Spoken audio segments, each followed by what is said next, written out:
Wow. Good evening. Welcome to Airfix and Chill. Yeah, what a week it's been, hasn't it? We've got Jimin, we've got Zinzan, we've got John, Joffrey, got John Alec, and we've got Ben. I have invited others, so they may pop in. I've already poked Nigel to come in. We're interesting, really. There's been I'm seeing a lot of camps being pitched with the situation with like the Airfix release of the Spitfire on was it Friday? They announced the 1/24th scale Spitfire, and there was a lot of disappointment that it was a re-release, and I was like, "Oh, come on! Do you honestly think Airfix would release a brand new tool that reacts?" I don't.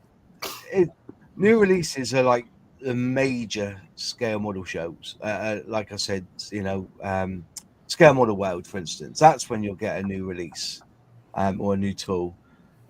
So I kind of in the back of my mind, I kind of knew what was going on. But there's and with the Stolygate saga, and I don't want to bring up again, but it's we've got to put out there. I did a video of my build that's factually incorrect with the weathering, but hoo-ha, who knew?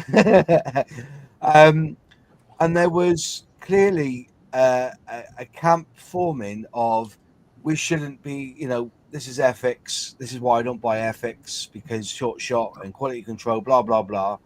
And then you had the other side of it, where you had a camp that was saying, no other company does a stalwart. And if you are a scale modeler, you can rise above the issues that you find in this kit. Yeah.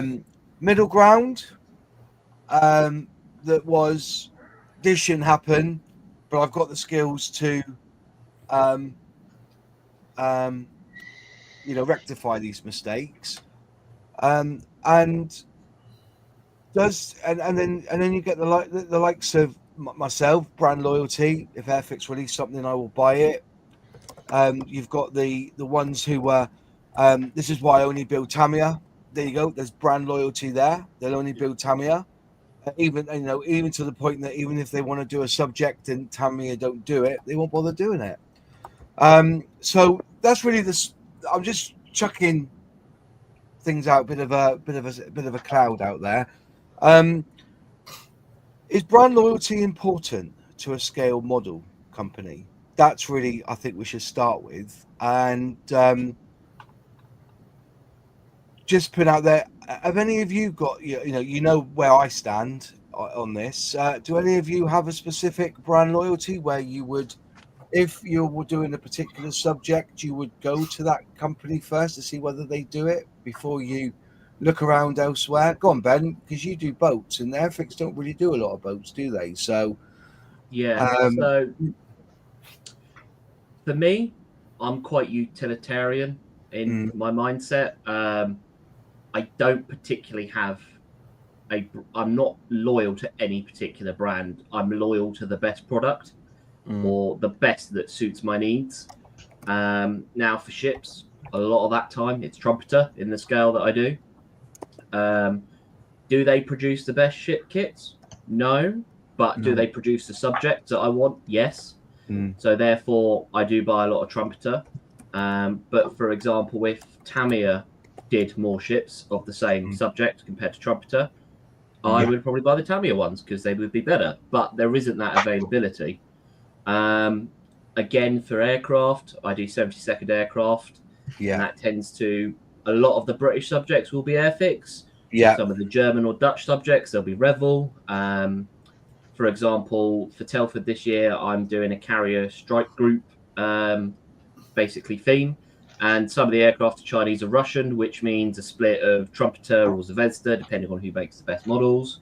I've got Academy for some of the aircraft, including the Poseidon, because they do the small ones. So I'm not that brand loyal. I'm passionate about brands, and Airfix I'm passionate about. And again, that discussion can come further on later. But for me, I'm not. I'm not a die-hard loyalist to any particular brand. If they've got the best tooling and the best kit, I'll stick with them.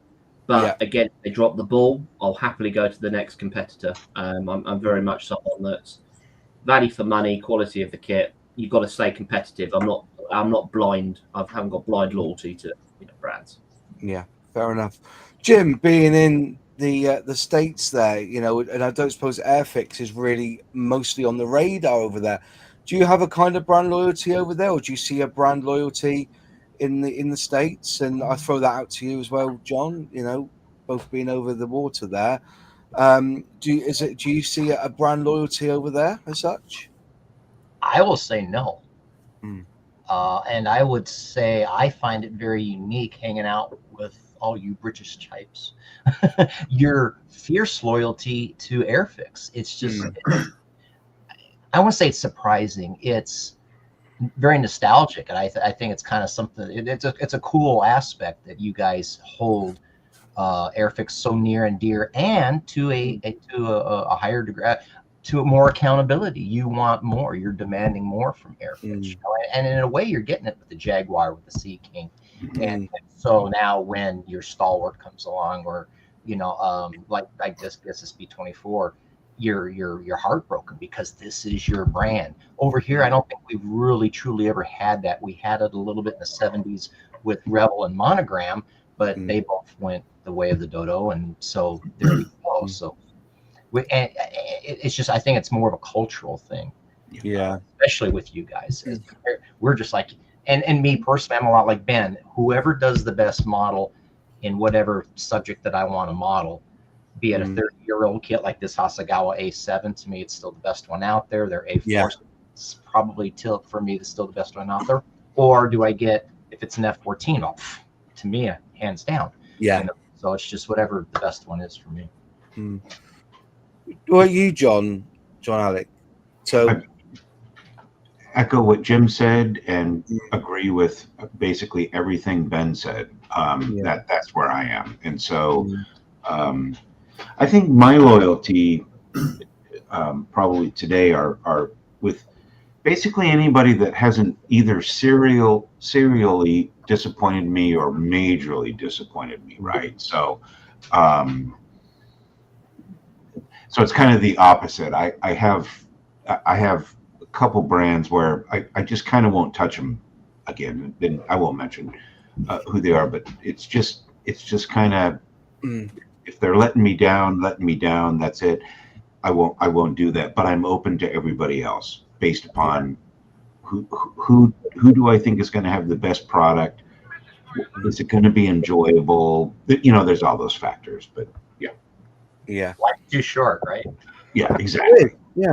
Well, it's like I think I've growing up, I think I've built the majority of 1/72nd scale Airfix kits, and all their armor and stuff. The guns, and I know they're releasing some 1/72nd transporters this week. They've come out, but because I've already built them as a child, and I'm my loyalty to Airfix stands.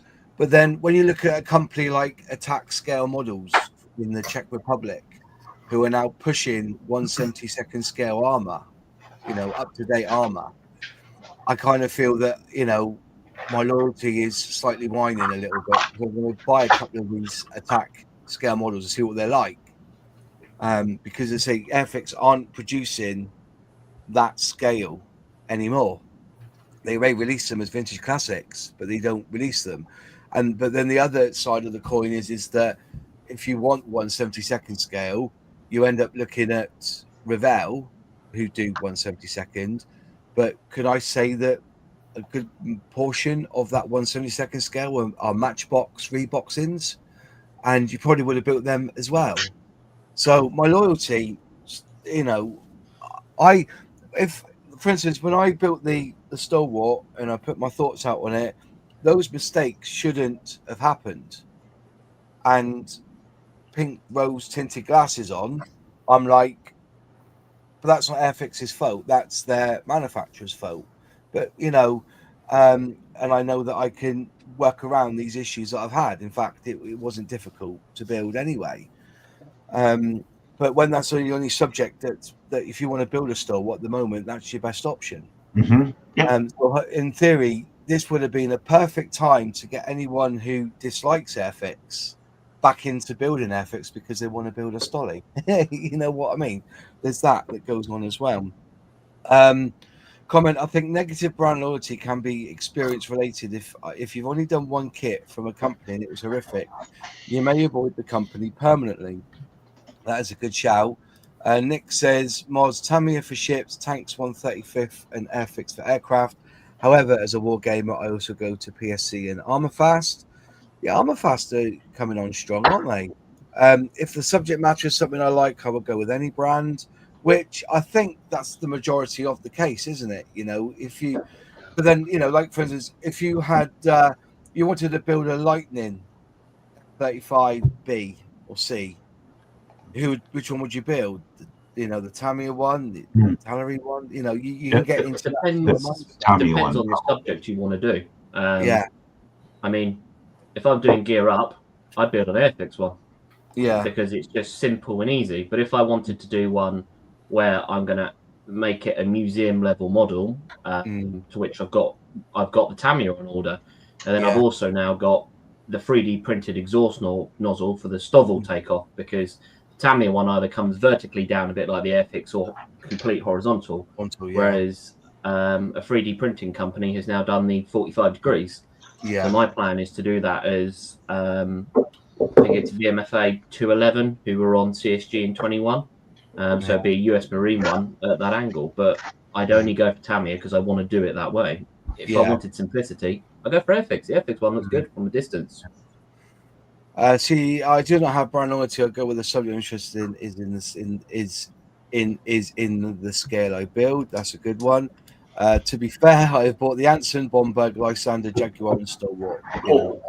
Dockside now, he's got a few bits to get on with. And most of the stash is Airfix, admittedly, but that's because the tool subjects they are interesting to me. Fair enough. So that catches up with some of the comments there. Joffrey, you're a bit of an Airfix fanboy, aren't you? Building the older work. I'll stop rolling me in the all line. I actually do. Yeah, I do a lot of nostalgia builds.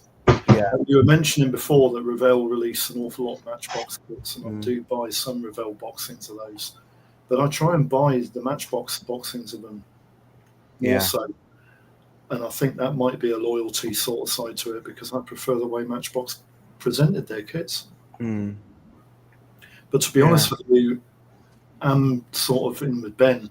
If I'm after a certain subject, Airfix doesn't build it, Revell doesn't build it, I'll go to someone who does. Yeah. Chris says Revell for me, but that's because I am a car builder predominantly. So there you go. It's to do with subject again, isn't it? So, if you think about what Airfix have been releasing, it has been mostly air. So, the jets, the planes, the Anson, Jag, the Gannet. And then they've done the ambulance, the truck, which was Academy manufactured. So there was no issues with them kits. And now the Stalwart and the Ferret Scout.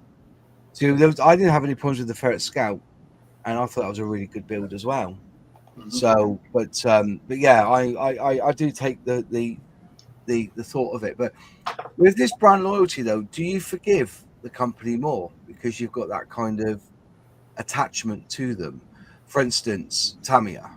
If I wish Nigel was on, because he got I know I bring it up because he's the one that comes into my mind because he mentioned it on his channel. He bought the 148th ambulance, and it was highly disappointing. You couldn't have the doors open. There was sink everywhere, and he kind of ripped it to bits. Now, if he was a Tamiya loyal Tamiya builder, would he have just pashed that off and thought, well, I can fix these things? I just wonder whether that maybe that's my problem when I do unboxings. that I do. I look at a kit and I just think, it's all right. I think if you're loyal to a particular brand and they bring a kit out, I mean, I'll mention the Stobble because that's what's happened last week. If you're loyal to Airfix, I think it could upset you more. Yeah. Yeah. I mean, the other thing as well is when we're talking about loyalty and also talking about being critical of companies, is it expectation management? Is that more, what are we expecting to come out that box? What level of detail, what level of quality, what level of quality control, for example? If you look at sort of, certainly for the more bizarre examples, I try and go far later, the Yak 141, which is produced by one Russian company about 10 years ago. I've managed to get 2 kits, and both of them, the quality of them in terms of the control is pretty good for a short run kit. The injection's pretty good. But then you look at a major brand like Airfix, and okay, you go, they're producing more, so the likely repetition, there is going to be more likely some slip-ups, but you'd expect them as a bigger company to be able to deal with those, and then they don't in some. And so your expectation management is different, and I think that also then tints brand loyalty. Again, you can talk about expectation management for over the weekend. Some places do it really well. Some we'd say overhype, and then everyone's hyped and then suddenly not hyped. And I just think you can be loyal to a brand, you can love a brand, but you can also be critical of them. Just normally, if you're actually critical of them, you actually love them a bit more because you're putting in the time and the effort to be critical. Whereas if you don't care about a brand, now you could sue me if you want this, but Mr. Craft or Olympic models or whatever they're called, they're blimmin' awful. They are retooled, God knows what, from where they've got them, but their Sea Harrier doesn't look like a Sea Harrier in the slightest. But I don't care because it's a brand I'm not particularly interested in. There's other subjects, and for £7 in Hobbycraft, I don't really expect that much of it. That's exactly right. £7 in Hobbycraft, crumbs. Normally they would have put their tax on top of that. It would have been about £15, so the thing to remember about Mr. Craft is that they sometimes do what I call reverse engineering molding. Yes. And they've definitely done that with the Huey Cobra, because that is a wax reverse mold of the Matchbox kit. And the detail on the tail rotor is just, it looks like a lump of wax. Yeah. Dreadful. You know what you're getting with it. Yeah. But it's £7, isn't it? Yeah. But some people probably are very, very passionate about those models. They probably love them. There's probably someone who is a Mr. Craft fanboy at home with all the models lined up on his shelf, and he will defend it vehemently. Boss wants to know his address. I mean, we can always check. We can always send someone round to check on them because they may need help. But they might need help. I got to, like I said, if we go back to 5 years ago when I first set this channel up, what was I basically doing? I was doing reviews of kits, but my emphasis was more on the Airfix branding, because for me, when they were bringing out these vintage classics, it was like I was a child again, back in the local newsagent, seeing these kits for the first time, and I was reviewing them, and quite a few times, when I was doing the newer kits, there was a few issues and stuff, and somebody asked, and I kind of worked towards the idea that I want Airfix to win. Now, people were saying, and people misjudge what I meant by that, because when I talk about branding and stuff, I wanted Airfix to win. I want them to be a perfect model company, bringing out really good subject matter, no issues with the product. Now, even on those vintage classics, there were problems. Short shot, mostly short shot, to be fair. There was a lot of flash, but when those toolings are old, you're going to expect flash, aren't you? So I had to explain myself, because people say, no, we want scale modeling to win. And I said, scale modeling is already won. If you think about scale modeling as a hobby, there is nothing that we can't build. We have every single paint you can think of, every single technique. We have every single kind of airbrush, you know, you can go through the list. You know, we are pretty much up there with everything that we need. You know, there's not many tools that come onto the market now that we haven't experienced before. And the availability of scale modeling is out there, you know. But for me, you know, my idea is at the time, I would have put Airfix in 4th position, because you had the likes of Mini Art bringing stuff out. Now, you know, I don't really have a lot of time for building them, but you can see the quality in a Mini Art kit. You can go along Edard, you know, again, quality kits that they were producing. And then you had Tamiya on top, and then you also had Bandai. You know, there was quite a lot of Bandai coming out. Not so much now, but there was the Bandai. So I, you know, when I criticize Airfix, it was because you want them to be better.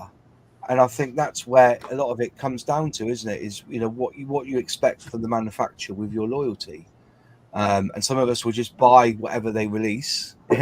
My accountant told me how much I spent last year, and that's where I seem to judge my brand, my loyalty.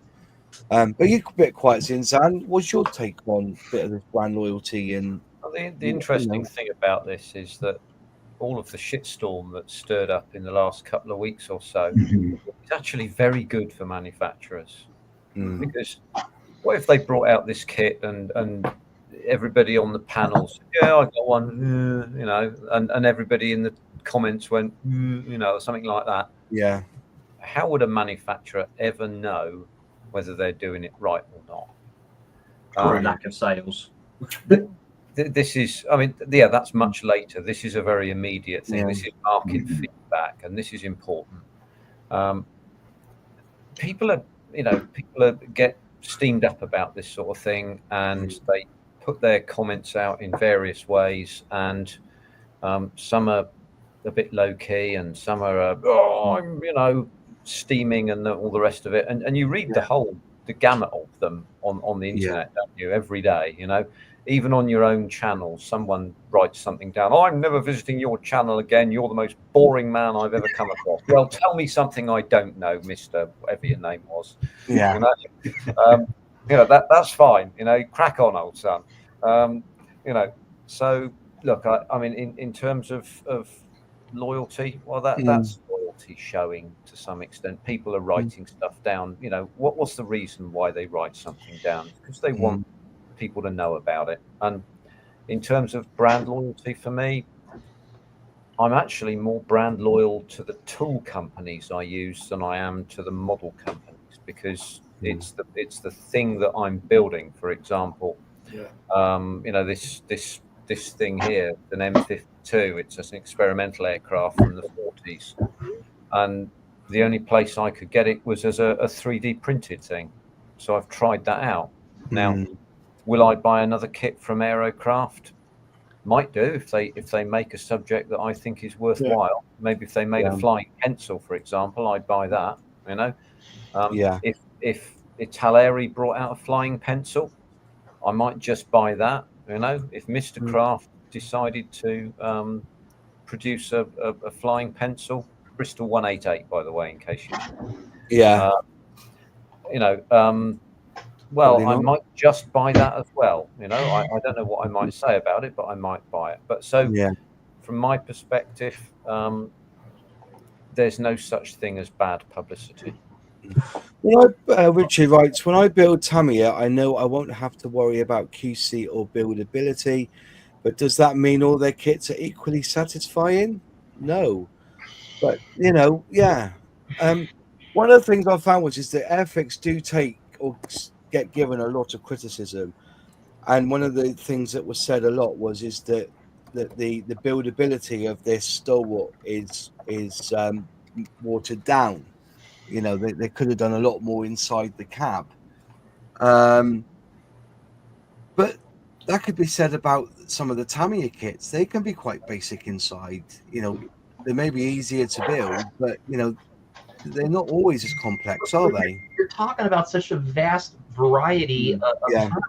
You can't compare a Tamiya kit from the 70s to one 50 years later. I mean, it's apples and oranges. But also your you're comparing and contrasting manufacturers who aren't actually playing in each other's leagues. So Mini Art, with all their interiors, is for a completely different part of the market compared to Tamiya armor builders and probably majority of the armor builders. Most of armor builders I know tend to not like to play around with the interior. They like to get everything slab-sided, done, glued, painted, throw some mud at it, make it look muddy, enjoy it. They don't tend to go for the interior detail. Whereas the guys who I know are very exquisite at that, they love their Mini Art. They love being able to open up every nook and cranny. They love, for example, like the RFM ones as well, which are, half and half, sort of with a clear interior. They love all that.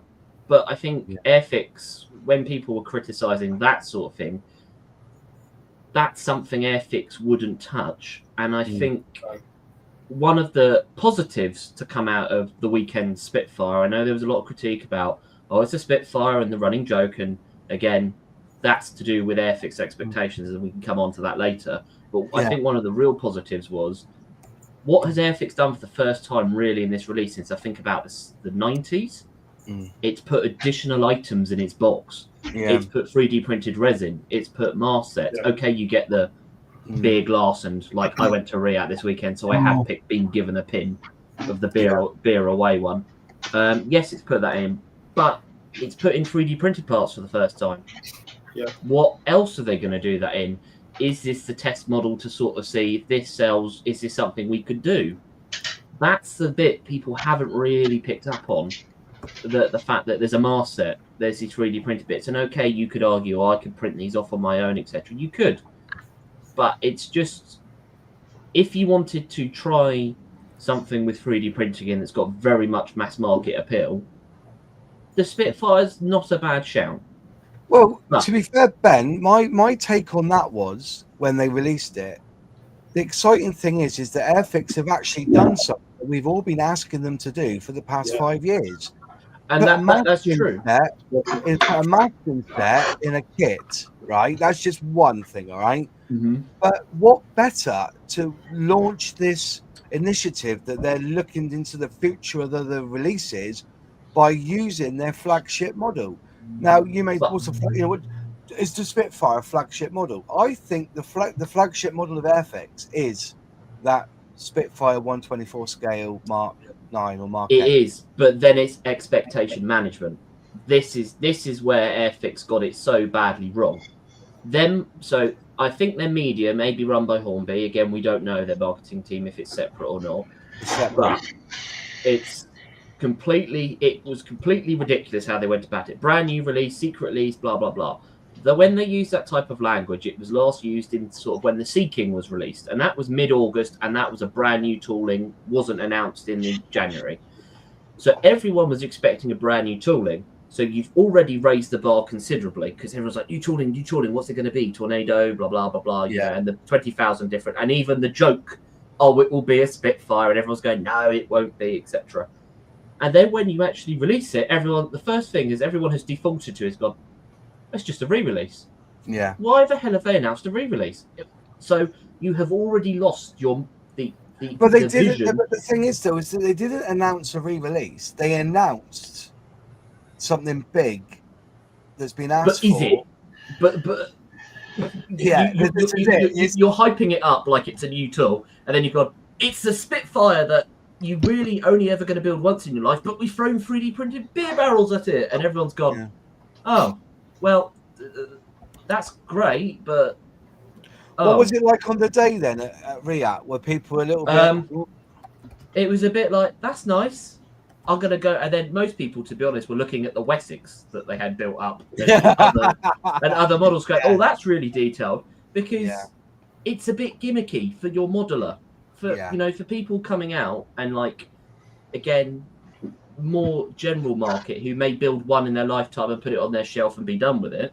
It's a good idea, but for a modeler, you've bought the expectation it's going to be a new tool. You've now not got a new tool, and in fact, you've not only got not a new tool, you've got another Spitfire. So Airfix have walked completely into that pitfall of they only bring out Spitfire. So you have that brigade comes out. You then have basically the moderates who go, well, that's just disappointing. We expected something a bit better. And then it's only once it's all sort of calming down, etc., that people go, oh, there were 3D printed bits in that. Oh, I wonder what that could mean. But if you look at the comments of their, I mean, also they had a completely botched launch on their Facebook Live. I don't know what happened, but they had like half a clip of the back of a head of someone and then it stopped. And so they got slated for that. They then had the live and everyone went, is that it? And then I think the best picture, there were two gents, as I think Dale and whoever were putting the Spitfire.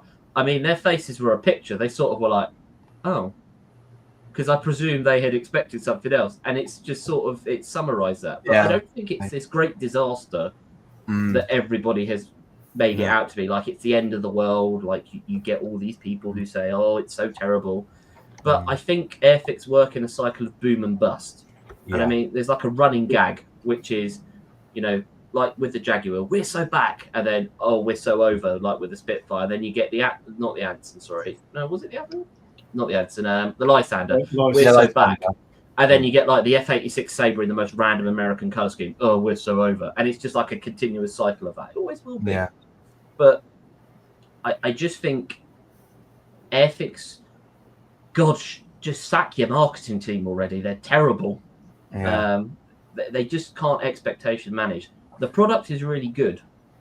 Like the actual, like you say, the Spitfire, the Premier kit, excellent. The 3D printed beer barrels looked really good on the model. All looked excellent. But it's the fact you basically promised someone in all but words that's going to be a new tool. And as soon as it's anything lower, people have lost interest. People aren't bothered. It's like the golden rule in politics. Don't overpromise and then underdeliver. Well, that's yeah. Was that Spitfire 129 quid? 119 pound, isn't it? 120 was it? Right. 120. Yeah. So it's compared to when people were paying, when the first one came out, when you applied the shop discount, it was 89.99. It was 90 quid basically.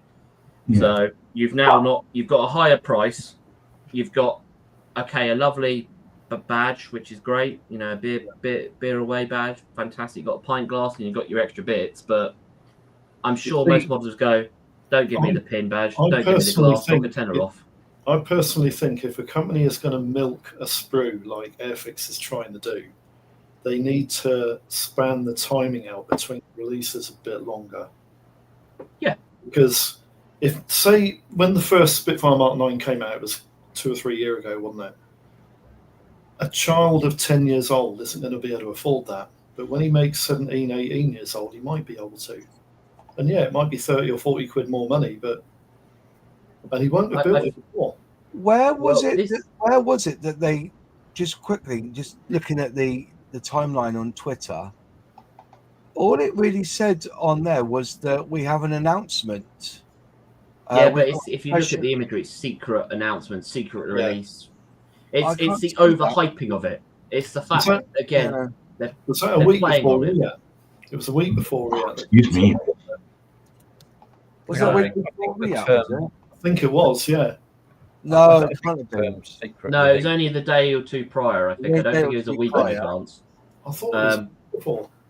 No, it wasn't. So it was only a day or two prior, but it was like they did with, it was exactly like the Seeking was. Big secret. It wasn't just like the normal special release with re-release with parts.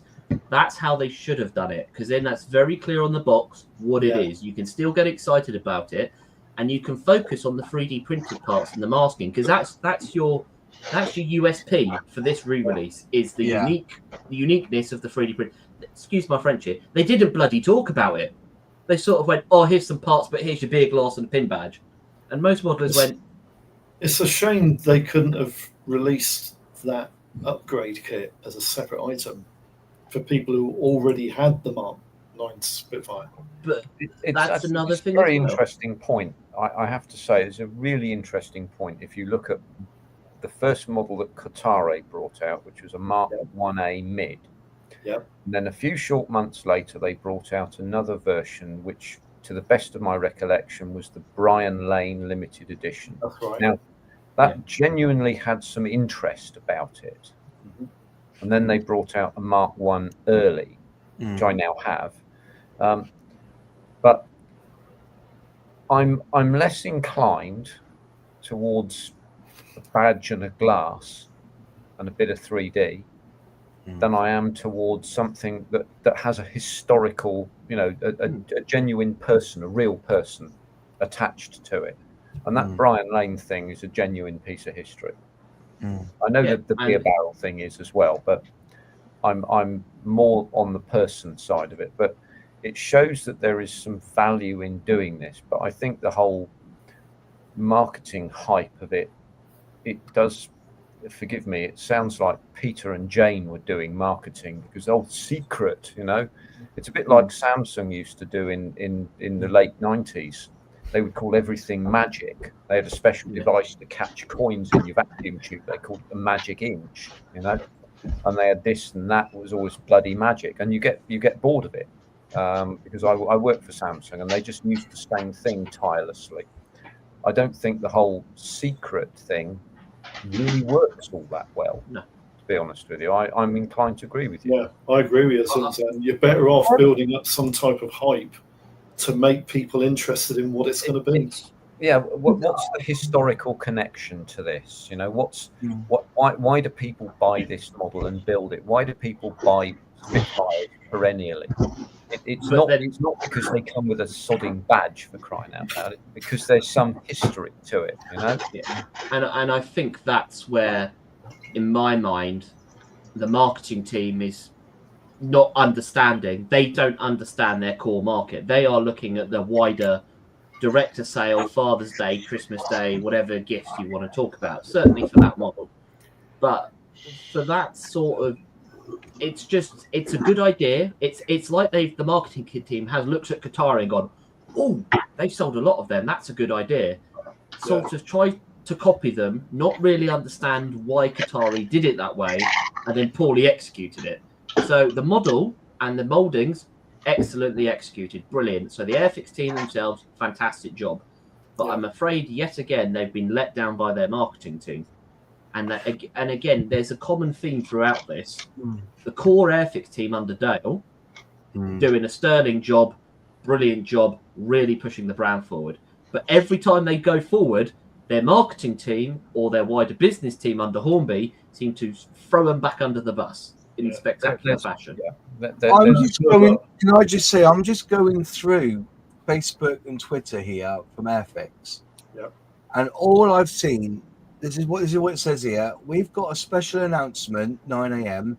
If you're heading to React, you'll be amongst the first to see in person at the Airfix marquee where the unveiling will take place. Nothing about secret release or nothing. All it says is surprise announcement. So it was an announcement, not as I can't see any posters or anything online. But have we as modelers got here you go, Moz. Now where, ooh, what is it? Oh God, is it this? Is it that? And we always want a new tooled kit. Secret release announcement.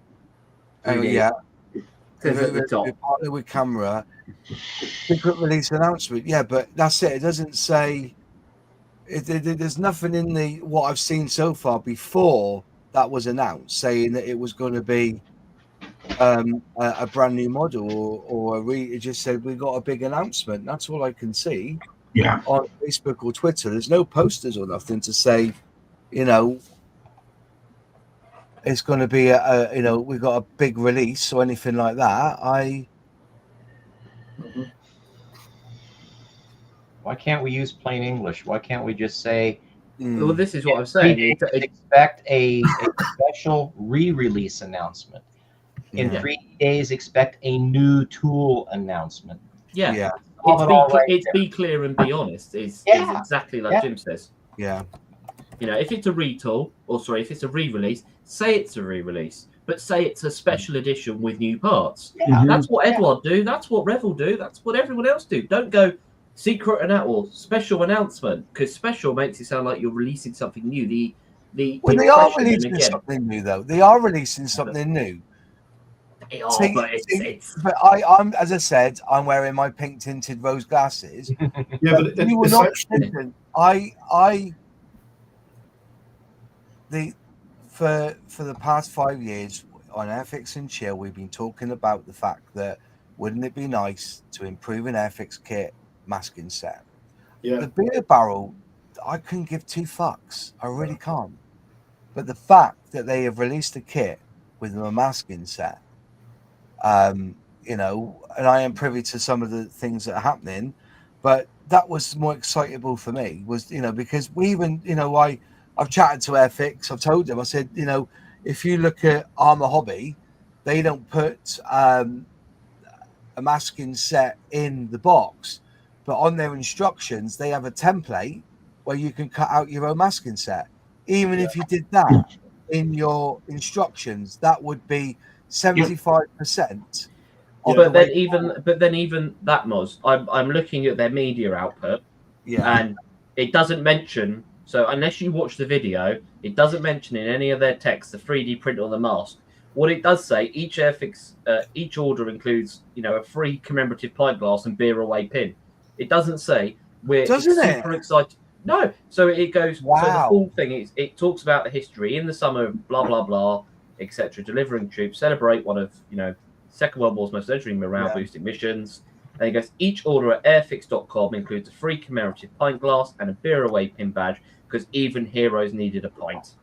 But unless you watch the full video, it doesn't tell you anywhere in that marketing, by the way, this is our first kit that's released with 3D parts. I mean, even in the unboxing, they've got a second clip with the unboxing. It's showing the sprues. But again, it goes, all it says is, in the summer of 1944, after the D-Day landings, British troops pressing into Normandy faced fierce resistance and a dry pint glass. Supplies were tight and morale was vital. So one of the war's most unexpected missions, Spitfires pilots took to the skies with not just ammunition, but with beer. Doesn't mention anywhere 3D print, mask set.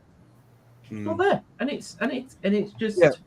Well, that is sad that they didn't mention, though, because I think those two are more important than a pint glass and a bloody badge. But they were partnering with Camera.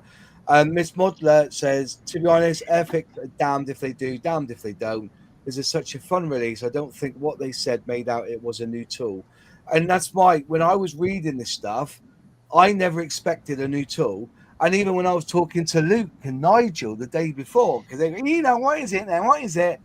And I just said, well, I think it's going to be a Spitfire. I don't think either of them talk like that. They're going to do a release. They're going to do a release. Similar, you know, and I put it in the comments. I says, this ain't a new tool. This will be a re-release, but with some added extras. That's what I put. And that was it. That was end of subject.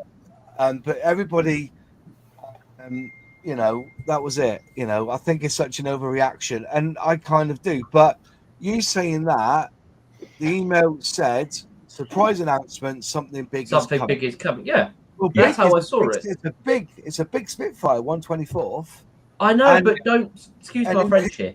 And in the history, honestly, I'm playing devil's advocate here, Ben. So slap me about all you want. But a big thing is a fucking masking set, and we would all love a masking set in that Anson. We would, but love. You know. But in terms of their marketing is shite. It goes on the premise that everyone's a teenager and no one's ever done any modelling and everything's big and exciting. It's not. It's a Spitfire with beer barrels. At the end of the day, great, you get a pint glass and a pin badge, but most modelers don't give two shites about it. Do you know? Yeah, I get that. Just flip on its head a little bit. Just flip on its head a little bit. Did any other plane drop beer from their wings during World War II? Or was it just Spitfire? They didn't drop beer from the wings. They didn't drop them. What I meant was, did they? I meant not drop them as literally, but do drops with Spitfires. Or did they use Hurricanes as well? Did they use any other plane? Well, they put them in a C. They put them in a C-47, but that wouldn't really have the same appeal now, would it? Giving you the Dakota and some beer barrels. One of the things that is renowned from Airfix, and the joke is not another Spitfire. Would they have been better putting that beer barrel and those masking sets in a completely different plane that was used to do the same job? Then you wouldn't have had the retort of, oh, it's just another Spitfire. Do you know what I mean? Maybe it was a bit more fundamental than that, because the 9C was the only Spitfire that had the legs to get to Normandy and over back. to Normandy. At low level. I mean, yeah. Right. I think the thing though is no one's criticising the actual release. It's how they released it. It's how they built up expectation and then fell flat on their floor. You know, flat on the floor. I would have even found it funnier going, we're going to release some beer barrels and a Spitfire. You know, just that would have been more comedic to me, because the running joke is it's going to be a Spitfire. And then when you actually become the joke, it's not a good thing. That's not funny. And the fact that you've got people sort of grimacing in the comments going, oh, I was only taking the Michael and now, it's actually real. Yeah, that's the thing. You know, all they had to do, I mean, imagine, let's say Revel did such a thing. How many times do we critique Revel for putting over-exaggerated promises on their boxes or whatever in the past? Imagine if Revel went round and said, I don't know, they're going to, what's one of their old, a 262 or something. We're going to do, you know, secret release 262. But we've now included 3D rockets. We'd all go, what? That's not, we'd all give them hell, and rightfully so. It's just, guys, sort your marketing team out, please. Stop acting like everyone's 5. It's not, okay, we live in the social media world, but we're all adults. And I know that, because you can't say they're marketing the Spitfire to a child. You know, it's, it's just, you don't have that excuse like a starter set. Just want to comment on Scott's models. Yeah, I totally agree with that. I know that there was a lot of people who missed out on that Mark 9 because they jumped from Mark 9 to Mark 8 bloody quick, didn't they? Yeah, it was you know, it did sell out, and I do understand, and I think that's why they wanted to put out the Mark 9 again. But would you pay 25% more to get your Mark 9, or would you wait until it's on clearance and wait, you know, what would you do? Is there going to be such a demand for these Spitfires they'll sell out like last time? I've heard pre-orders are going really well for certain model shops, that they are flying out, the pre-orders for that Mark 9. I think it's likely to be a kit that will end up on the sale. But then again, so was the original Vulcan. Yeah. You know, it is one of them. It's well, you know. It depends how many they've made as well, though, doesn't it, Moss? I mean, if they've only made 1,000, they'll probably sell them all. Yeah. They didn't talk up the masks that either. No, that did disappoint me. I know that when I watched a video, they all did say it was Edard, masking set and resin, which did surprise me because I didn't think they would do that. But then again, there has been times in the past where an Airfix kit ends up in an Edard box of all singing, all dancing, bells and whistles, which is what I expect the Anson to end up. I would put down the Anson would end up in an Edard box with all the bells and whistles for that. I'll tell you. But again, that's where I'd actually be really supportive of Airfix, is saying, damn good on you for having the gumption to team up with Edward and do it. We want to see more of that. You know, don't be afraid to do such a move, because actually it's a good thing. You know, obviously depends. I'll tell you what, this could have been made so much more interesting. I'm just going to read something I've just pulled off Grok here. Okay, so here we go. Initially, pilots used steam clean 45-gallon jettison tanks, normally meant fuel to carry beer. That wasn't very tasty. The Air Ministry even released a photo of a Spitfire from 332 Squadron RF Tangmere having its tank filled with beer from Henty and Constable Brewery. You know, this is the backstory to this. So the troops didn't like the taste of the beer when it had been in a fuel tank. Didn't taste nice, so they modified the bomb racks to carry actual beer barrels. And other aircraft like the Hawker Typhoon joined in. And even P-47 Thunderbolts and P-51 Mustangs joined in, again, because they had the range later on. And they were delivering ice cream and custard, of all things, would you believe? The interesting thing, then, is that when the aircraft were transiting this stuff, it was getting chilled. Yeah. Because the altitude. When the beer arrived, it was chilled.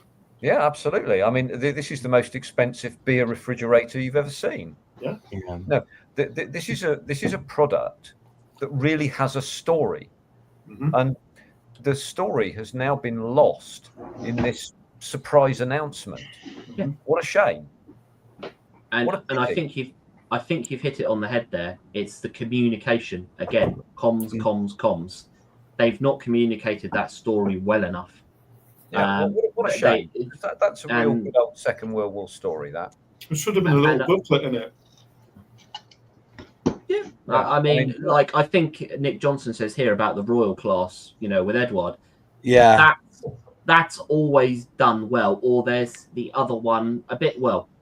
Luke at Revel has already worked it out, putting it in the Meteor book, isn't it? Yeah. With, that I can't remember. I think they may have done the Seeking as a special boxing as well, but I can't remember who did that. No, just point out that book was already planned for the original release, that Meteor, but it never came to. It came to fruition. Didn't come to fruition. It was the wrong mark, wasn't it? That's why. Yeah, it would have been, but it's still a good idea. But I'm certain the same company that do those books did one for the Seeking, and I'm almost certain Edward did either a Royal class or something with the Airfix Seeking. That again is a really good idea because you can obviously announce the basic one, but then you would also say, why don't you? What we're going to release the Ultimate Edition or the Collector's Edition in 6 months' time, by the way.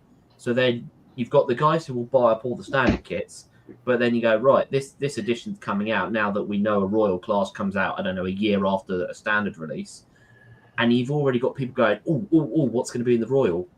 So, again, it's good Airfix experimented. Plaudits for them for doing it. But you live and learn with these. They got some elements right, 3D printing right, mask set right. Yeah. Okay, the beer and the pin badge, maybe, not too bad.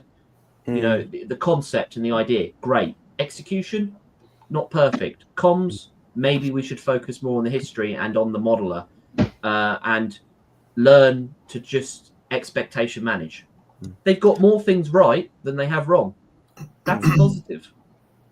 Just want to jump in here. Julian Hall, Scott Moz. Airfix have withdrawn the first 124 Spitfire from their online shop. So you only get it from other sources. I think that's the push sales is the one as you can't get another. I don't know what you're talking about, Julian. The Mark 9 hasn't been for sale for over a year. No, I think it was more like 18 months, wasn't it? Isn't Julian talking about the Mark 8 that was released this year? No, because the Mark 8 is still live on their site. Is it still live? Right, so it's not still live on their site. You can buy the Mark 8 for $99.99, but the Mark 9, the original Mark 9, which is what this tooling is, has been re-released. That hasn't been for sale for 18 months. No. Yeah, so I think you're right, Moz. I think it is that long. It's been about 18 months now, Mark 9. Yeah, perhaps more. And I know, I think Nigel bought one of mine off me because I had 3 altogether. I think Nigel bought one off mine because he couldn't get one. He could not get one, I think. Or somebody bought one off me anyway. And I sold the other one at Scale Model Show because somebody was desperate for one. So, it's they were sought after for sure. So I don't know where that's coming from, Julian, because that's not quite true. So yeah, 120 quid for that Spitfire. Yeah. The Corsairs did this at the same Pacific. They put cream and vanilla. They nicked off the hanks in the tank and did laps to make it ice cream. But yeah, it's But as a story, you've already got something there as a series of models. So if you were to shrink, let's say you could shrink down the resin, because resin's easier to shrink down if it's CAD, certainly if it's 3D printed. Yeah. You've now got a story you can add to already kits you're producing. Yeah. So that's another thing of now you've got the beer, the ice cream, whatever, a fleet of aircraft you already produce. Sorry, Nigel, it wasn't you then. I sold one. Maybe it was somebody at my model club I sold one to because he was desperate for one. As I said in my interview, if you want to go and see Dale's interview with Ms. Modler at RIAT, that's a good one to look at. As I said in my interview with Dale, I think this is an interesting way to re-release as a new and interesting release. But I said, I just haven't seen anything as a poster that claimed that it was going to be. Well, all I'm going to say is the Airfix marketing email that I've only just seen that come through, literally headers, alert, surprise kit announcement. You know, and then it's got, and then there was also the secret one on Facebook. So again, so what's the date on that alert? The date is I'm 18th. That's the 18th of July on that alert. Christ, that was the day before React. Yeah. Because React was the 19th and 20th, wasn't it? Just having a look. Hang on. Oh my God, I've got so much marketing information. I really should actually.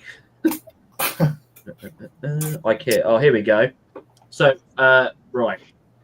The best kept secret in scale. This is on the 17th, so this is the day prior. The best kept secret in scale modeling is about to land. Something big is coming to your workbench. Only if you buy it. But true.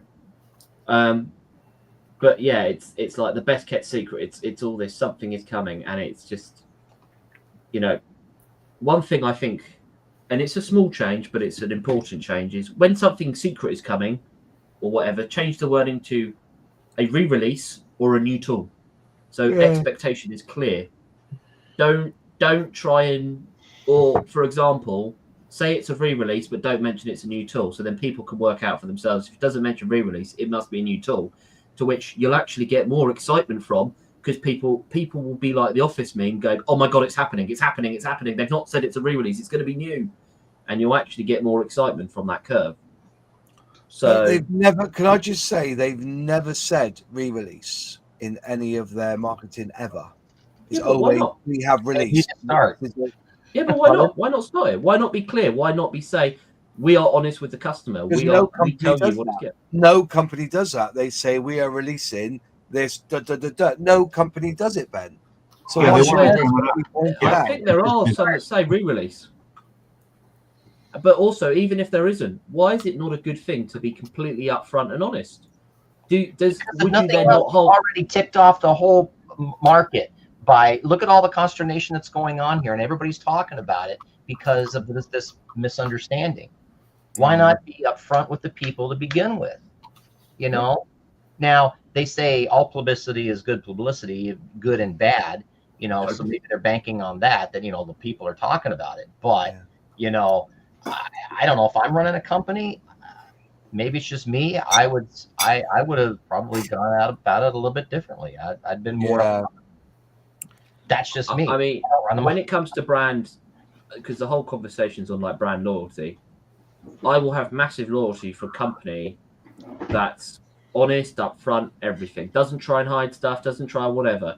Now, there's no saying that Airfix has tried that at any point. But if they were to be a company, say the first, because like you say, I can't recall I know there are some that have said re-releases, but again, that might be in people reporting it rather than the initial press release. Yeah.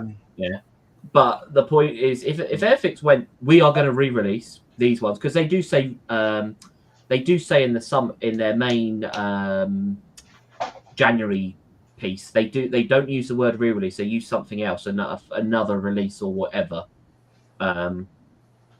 But if they're like that with the secret releases or whatever throughout the year as well, I feel a lot more positive about it. My expectation would be set to where it should be. I would be expecting, and I wouldn't be disappointed, because I know it's going to be a re-release. So it's like, right, so I've narrowed my expectations. It's going to be something, right, what from the back catalogue of Airfix can I think about and salivate over for the days running up? And then when it turns out that it's something else, I go, boom, brilliant, love it. This is my argument. This is my argument: is why bother doing an announcement in January?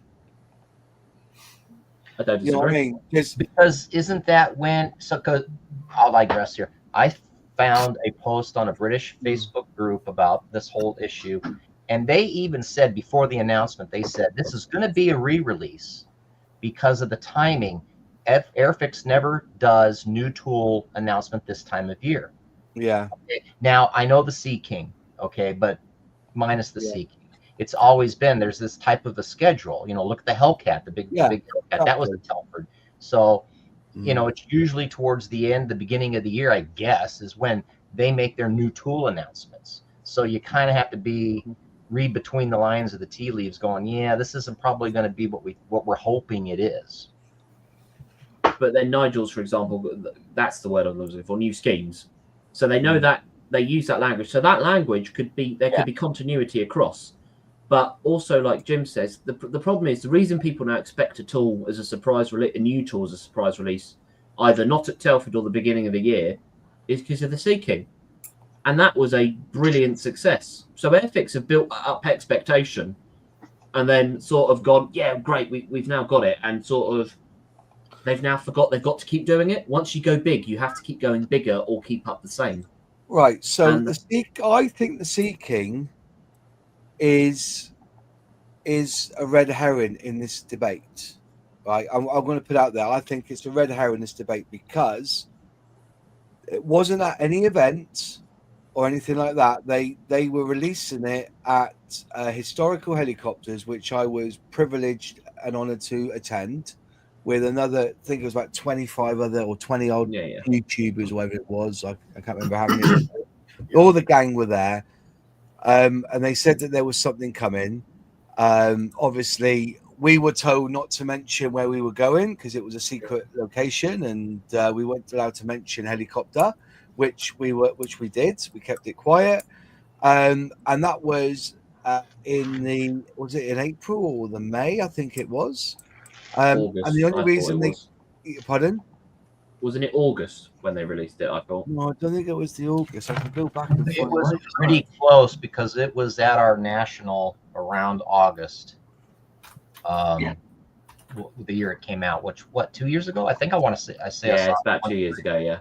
Yeah. Because the other thing people were expecting with this release was going to be the Sea King in the yellow, and then obviously it didn't happen, and everyone went, oh.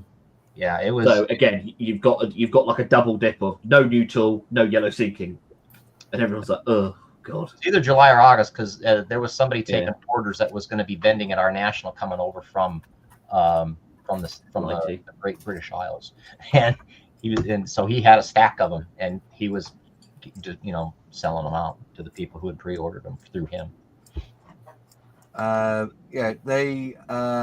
Okay, so 25th of July 2023, and that was the Airfix press day, and they've done press days. They've done the lifeboat press day when we went to Poole, and they launched the new starter set lifeboat and the reintroduction of the 7 class lifeboat as well.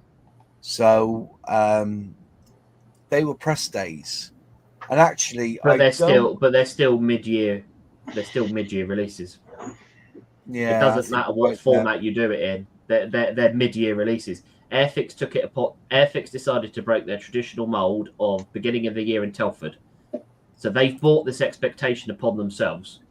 So I got no sympathy for them and trying to hide behind going, oh, well, we only do it in Telford or January. Well, no, you don't. You decided to change it and you got the benefits of that. So now don't be upset when you disappoint people by then doing a re-release when you're known for doing some in the year. Why would your home company that with a loyal following on the island there, you've got your national show, Telford, that's the time you make your big announcement. Everybody's going to expect it. Everybody knows it. Just do it then, like they did with the Hellcat, like they did with the Lysander. Just make that. That's your big announcement. That's your new tool announcement, and everything else, just word it. Everything else will be. But they did do a release at Telford. They did the Messerschmitt 410 the same year as an announcement. Make that your new tool announcement place, and then anything and everything after that.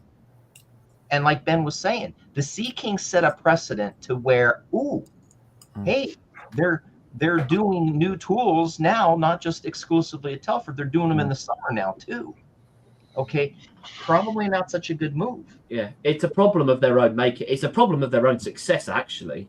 They had a really good idea and did it and surprised people, and now they've not done it, and everyone's gone, oh my god, I can't believe Airfix didn't do it. And it's expectation, because Airfix is not like Italieri or any other brand who sort of does it monthly and or Trumpeter who just dump it on your door and go, by the way, we're going to release this. you know, every month. Airfix have now built up the expectation there'll be 1 or 2 secret releases because there'll be different things throughout the year. People will be excited for them. And they did but they did say that in the range launch video in January, because there were people who were like, this is a bit meh.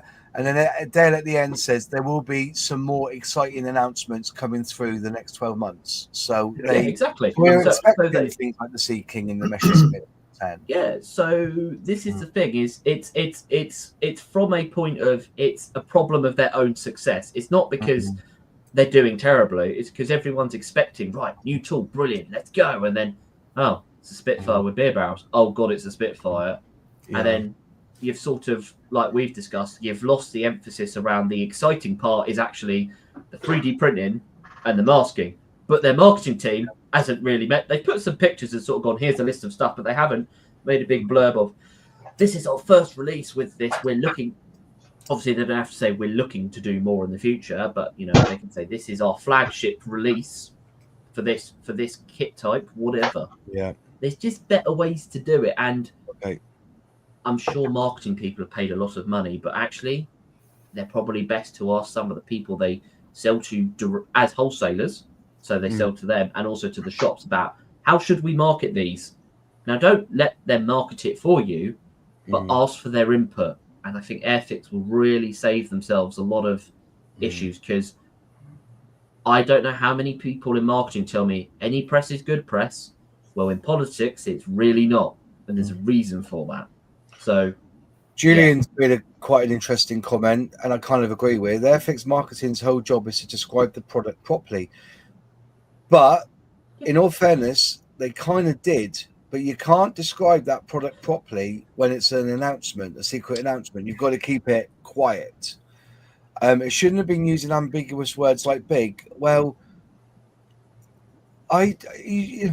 marketing is designed to sell. Yeah. And no one, you know, they'll give it a bit of bullshit spray all over it, you know, sparkle it up a little bit, because that's how it works. So I was discussing this to a mate about Apple brands. You know, Apple released their flagship phone every single year, flagship phone, and they throw in it every tool and gadget and app and software update they can in that flagship phone. And then, because that is the flagship, the highest price, and if you want it all, you've got to pay for it all. And then you're going down for it, and it's always the best iPhone we've ever made. Okay, that's what they do. Google do it as well with their Pixel. Samsung do it with their Galaxy. All of them do it. All of them do it. This is the best thing we've ever done. Bomb, bomb, bomb.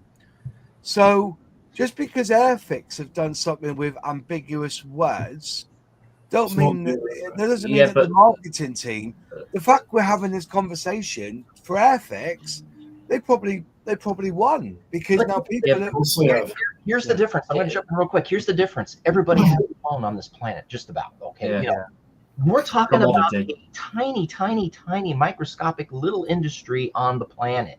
Okay, that affects so few people.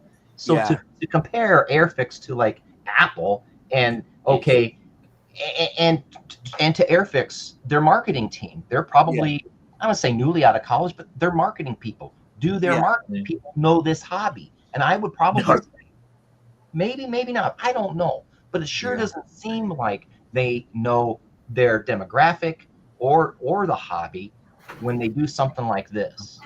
Yeah, and I think the idea of all marketing is good marketing. I mean, I don't know if anybody remembers the Jaguar rebrand that they've recently redone. That was my exact thought, Ben. I mean, everyone's talked about it, but not for the right reasons. I mean, I remember the Jag advert, I think I was about 12, from round about the time of the Olympics here, where they had all the great British villains in these Jags, and it was great. Yeah. And then whatever the monstrosity was the other year, I mean, that's something you would put in a marketing course and go, don't go anywhere near these people. Yeah. And I just think... Yeah, I know, they've only sold 634 cars this year so far, haven't they, Jaguar, since that... it's not exactly good. Yeah. Now, I'm not saying Airfix is anywhere near that with this release. Nowhere near. But it's just the point of, again... It was mental. You know, it's just expectation management. Just come on, guys. You don't, and it's a bit like, okay, I know you can't talk about the release in preambles because obviously then that give it away. But then as soon as you have your press release should be written to a much better standard, really hammering home the fact it's okay, it's a re-release, but not blabbering on about the bloody part. Okay, I know they had, by the sounds of it, this collaboration or whatever because of the beer, but your 3D parts, your USP, your unique selling point. Now, if you have to call them Edward because that's your contractual agreement, call them Edward. But don't tiptoe around it. That's your selling point to modelers, not the sodding beer glass. Yeah. You know, so what's their fascination with beer glasses? I don't know, but I feel really comfortable drinking my Menadoo out of an Airfix glass. I have an Airfix glass. I don't mind it. I just want to Airfix glass. Yeah. I want to put Sam's comment through his page. Thank you very much, Sam, for your super chat. Spitfire Mark 8 and the Answer Mark 1 were both surprise releases of previous tools, but new marks of the models. And I now you've mentioned that, you're quite right. And it was the new it was secret announcement, wasn't it? And then the day later was that. And they also do it for April Fools, don't they? They always have they had this, didn't they, this year? They had the old it was a little bit different for the Spitfire Mark 8 though, wasn't it? Because 50% of the kit was completely retooled. Yeah. It had completely different sprues in it. It had a large chunk, and I think the same may have been with the I mean, but those, those are no real big issues compared to someone who's just pointed out the trouble Horby gets itself into half the time. Yeah, well, even AccuScale this week, you know what I mean, on Sam's trains, that was even bigger. So, always know the model railway lot to. I mean, if you think us as plastic kitters, we have a big fuss and a song and a dance about anything, go watch a model railway video. That's playground politics to the definitely times. Definitely. But then again, you've got the same in the wargaming space. They were taking YouTube videos down because of paint. They were using their paint, and they copyright strike them for doing reviews of their paint. I think one of the things I found is that, I think Airfix kind of leave us alone when we do our reviews and stuff. If we spot something, they don't go out there and kick our ass. But then there are things in place, for there's protections in place that you can have freedom of speech and stuff and reviews. At the moment, some companies, they put copyright strikes on stuff and it spikes their own face, doesn't it? Because they forget that it's free advertising. I mean, all this licensing crap about you can't put Goodyear on a bloody rubber tyre on a kit because you've got to pay £10,000 a year for that license. It's absolute crap. It's intellectual property, though. Yeah, but if somebody's got that kit in their house, everybody who comes in to see them will see the word Goodyear written on the kit. Oh, that's this is the thing, John. Most of the current generation of what I'd call contractual lawyers and all this stuff, and they don't understand. They are how they've been taught at marketing school, whatever school they've gone to. A lot of the time doesn't talk about those effective free sales of if we actually let this go, for example, let a model kit company produce with Goodyear tires, we don't charge them a hefty fee, we'll actually see a return because people will see it, use it. They forget that a lot of these companies, I mean, like was it the AA guidebook or whatever they used to produce in the 20s or whatever it is, because there's a bloke who I follow on YouTube, it is like Great British Guide to Roads or something, produced I think by the AA in like 1923. That was done as a piece of marketing. The book also done out of the goodness of the heart. It was done as a bit of a marketing, and it was done cheap, so people would know who the AA were. And obviously, then it's grown into whatever. But it's still the same. Look what was reported last week about that Formula One movie. Apple made $40 million on product placement in that film. Yeah, $40 million. Yeah. And that's part what of the budget was literally made up by, I think, Exemplify, whatever they were, wanting to put their brand on the car. Right. Yeah. Yeah. Man cave models and beer, yes. Oh, that would be my man cave. Consider myself right of centre, and immediately forget to mention the fact to make things look different. Yeah. Nothing with license, I remember kit-wise, until around the millennium. Yeah. Yeah. Games Workshop are hyper protective of all their products. Yeah, I understand that. Just going through some of their. But with Games Workshop, that's consistent. They've been like that from the year dot. They really like to protect all their stuff. They've never sort of veered away from that. They have always been quite militant. Yeah, but but Airfix is the same. You know, they double down on the secrecy of their releases. I think that that's fine. It's just where I think like Games Workshop overstep the mark is like you say, where they sort of try to censor people about bad reviews or whatever. That's beyond the pale in my mind for trying to do anything like that. You know, if your product's rubbish, people should know that your product's rubbish and you should do better. You shouldn't censor someone saying what they believe is, you know, unless it's libelous, you know, they're trying a complete and utter lie that's complete tosh and you can prove it in court, then okay, fair enough. But unless you're willing to take people to court, don't censor them. Yeah. I don't believe that. Games Workshop is not the most profitable company in the UK. I think probably modelling company. A modelling company is what he means. Hey, thinking about that, I noticed that Warlord Games, which is partly owned by Hornby, are releasing in conjunction with AK Interactive a range of paints for their wargaming line. Interesting. So is that another nail in the coffin for Humbrol, where maybe they should re-release their own paint in Airfix with Airfix branded? Who knows?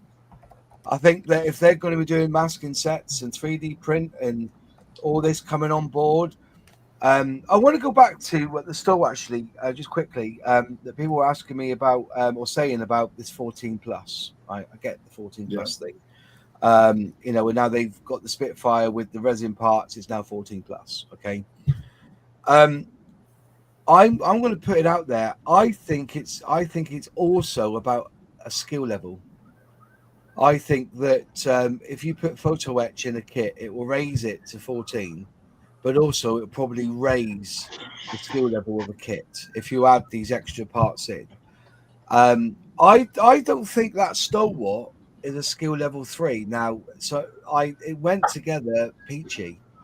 You know, there wasn't any real issues that couldn't be resolved, but they've got it down to skill level 3. If they had to put that photo etch in for that rear exhaust cover, I think that would have put up the skill level to a skill level 4. And I don't think Airfix want to do that, because I think the higher the skill level will put off. They're trying to hit a medium market. So, but again, that comes up where is Airfix targeting the product? Where is it marketing the product? Airfix is generally known, except for probably its bigger kits like the super. I think they called the 24 Super Scale, didn't they? And everything. You know, the highly, or they in the 90s. Did they? I'm pretty certain Airfix did in the 90s like a master series, like in black boxes or pro series. They did an expert series, which expert. That's it. Yeah. They had extra parts in for various different munitions and stuff. Is this Airfix? You're talking Airfix? Yeah, Airfix. Was it export or was it high tech? Because they did the Harrier with high tech. High tech. That's what it was. High tech. We call it high tech. Yeah, with the white metal. That's right. That's the one. Yeah. So that's the one. So depends where Airfix are doing it. I mean, I think Airfix is best known for doing solid models that go together well and they don't fight you as a build. And you get a good-looking model at the end of the day. Yeah. I don't think it's worth their time trying to add shed loads of detail and extra bits to all their kits, such as mini art. Because, for example, mini art, in theory, are designed from the ground up to accommodate that. They're not building it and then going, right, what can we fit to it? I think for the Stalwart and that, it's not worth their time, personally. You've also got to remember the company that actually had Airfix in the 90s had a different culture. Maguire and McGuinness were nothing like Hornby. They thought nothing of bringing companies' kits in from China and Eastern Europe and selling them as Airfix kits. It was nothing to them. They were much like the Revel model was much previously. like Revel, yeah. They were actually trying to bring in kits to entice people to buy models, because models was on the wane slightly in the mid-90s. And when Hornby bought them up in 2006, they've never really looked back. Yeah, I mean, again, Hornby have done wonders with Airfix. Yeah. And Airfix is definitely, I think, probably the most profitable arm. I would put my neck out on the line and say of Hornby. Yeah, I remember that flanker as well. Yeah. Yeah, but this is the thing. So this idea of putting extra bits in the kit is actually not that new. They've done it before, but just in a different generation. Yeah. And even if they bought, okay, I don't know if the high-tech name could be used again, but even having Spitfire, Airfix high-tech or whatever, or if they wish to introduce such a range back, that's how I would expect them to sort of launch it, or even as high-tech, additions or plus kits, like you say, you can get them individually.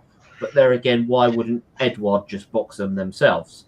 That's the thing with Airfix, is that they're either going to get Edward to box it and produce it for themselves, a bit like they got Academy to produce the kits and box it as Airfix, which doesn't really make any sense. Where Airfix's money, and I think their opportunity is in either a reintroduction of the high-tech kits as a Royal class competitor to Edward or whatever, and that's probably where they would make their money, is having that inclusive in the box, making the reason you buy that kit is for those extra bits.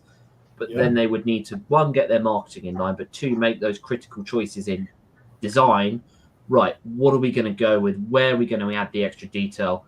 What, either in our current fleet of toolings, do we have to where we can add it? Because the problem is, I think they'll find, is a lot of their toolings don't actually allow for modification without basically hacking away at it to add a lot of these upgrades in. No, but I think those high-tech kits, they were additional parts included in the box. Yeah. So when you bought the Tornado, you bought the Airfix Tornado with metal undercarriage legs, with whatever. Yeah, but they were bits you could easily fit and modify as a modeler. And again, the high-tech was aimed at someone a little bit more than a starter. So I think that, as a concept, is something that's really good. And I think that would actually bring more people back to Airfix, because you mix a bit of nostalgia with the old high-tech name, if you choose to go with that. Yeah. But also the fact that people are going, oh, now a bit like Armour Hobby, because everyone thinks Armour Hobby's done something new here, done something exciting, done something. You go, well, no, Edwards have done it for a long time, and actually Airfix did it way back in the 90s. And that's something Airfix should really be sort of going, hang on, hello, remember us? We did it, and now we're introducing it. Now it may not be cost effective, and that may be why they've gone away from it. But it's an idea. If you're going to run with it, you've sort of got to run with it. You can't just take a stab in the dark, do your one model, and then not do it ever again. I think Jim might agree with me, actually, but there were a few American companies who produced aircraft kits, especially in 48, that had metal undercarriage. I can't remember who they were, but I have seen a few. Yeah, back in was it AMT that did it? Who? AMT. See, to me, AMT is mostly a car manufacturer. Cars, but it did release a few aircraft kits. Yeah. Europe, and I'm sure they did high-tech versions of them. I want to say Monogram. It might have been Monogram with it, but it was like just a little bit of photo etch. Yeah. I think it was Monogram that did a little bit, because I think in one of their B36 releases they gave you the metal undercarriage or something, because the plastic one used to buckle. Yeah. I wish they put metal undercarriage legs in a lot of these large-scale kits, because the plastic oleos are terrible. Yeah, and again, be careful of metal gear, because there's a manufacturer out there that will remain nameless who like to go and mass produce metal landing gear for kits, and you can tell they are a very good representation of what's in the kit. I'll just say that. And they're made out of white metal, and in 5 to 10 years time, that white metal is under the weight of the kit is gonna just compress. Ask me how. Go, Suzanne, did you want to jump in? I was thinking about, and you've probably gone through this, I had to step away for a few minutes, but the idea that perhaps Airfix are looking at with this 1/24th scale kit with some 3D printed in it is the old value add end of the market, whereby a manufacturer produces a kit with some added extras, which ups the price a bit, but appeals to those kind of people who perhaps want to add that in. And a good example of this is Edward's, I think they call them weekend kits. Forgive my most lamentable ignorance about this, whereby they add in some photo etch and some odd other bits and pieces. And the advent of 3D printing will allow companies like Airfix to do that really quite easily. Yeah. And this is something that I'm surprised that manufacturers themselves haven't put their feet in to a much greater extent, to be honest. I think you'll find that the Edard kits are the other way around, mate. The Weekender builds are the simplified ones. Ah, right, okay, yeah. Yeah, and the Pro Edition. Pro Edition and Weekender, yeah. Yeah, I'm always willing to be corrected by people who know much, much more than I. And just you can do it in a weekend basically where you can't. Yeah, I think that was the concept of it all. Yeah. You take the point though, and these things again have to be fairly carefully targeted at people. But in Airfix's range, are there areas where you could do that? Yeah, there certainly are. Yeah, there is. And that you could add a lot of value. And hey, guess what?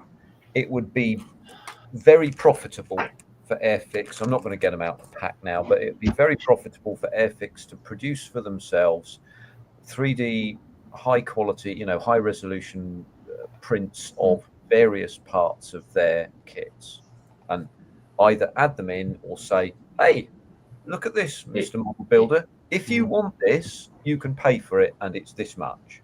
Yeah, I've never understood why they don't do that. It beats the stuffing out of it. I've never understood why they don't. I mean, even those really old toolings of the 00 scale military trucks, why haven't they built like secondary kits that you can sell on their website for different body shells? I think it's an area that they haven't really looked at. I mean, we all know about the roaring success of the Humble printer, and what that can do is, Moz has attested to with a brilliant product. But I think that has actually, in all seriousness, scared them a little bit away from it. Whereas it shouldn't. What if they were to produce body shells in injection molded plastic as a separate kit, so that when you bought that, you had to again buy the original model, which would be a 5.5-inch gun and Matador truck. They've never done that. I know they haven't. I don't understand why.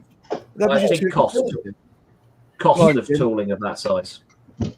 I think people have got to understand that there is only a certain pot that Airfix can deep into. Yeah, it's not a magic money tree. No, go on, Jim. You go next. Yeah, I'm sorry. You guys said something, and my wife said from upstairs said something. To John's point, and this is what's driving me nuts right now with AFV Club out of Taiwan, and their strikers. I'm on this kick. They've just released a new striker Dragoon. Yeah.